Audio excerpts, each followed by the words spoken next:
You know, Kemp's a successful guy now, he's done great. But this thing happened. So all of high school, I kind of gave this guy a hard time. And when we went to go apply to colleges, I wanted to go to Duke. So Duke's a top 5 school in the US, and I didn't get into Duke. I ended up going to Vanderbilt, which is also obviously a great school, but I wanted to go to Duke. And guess who got into Duke?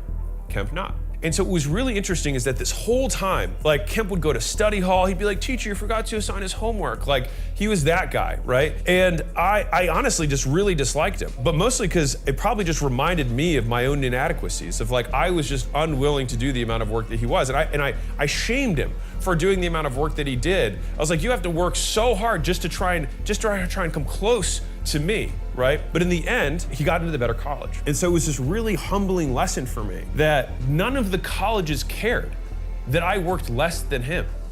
They just cared about who had the best applications and who had the best grades. And it was this really like very eye-opening experience.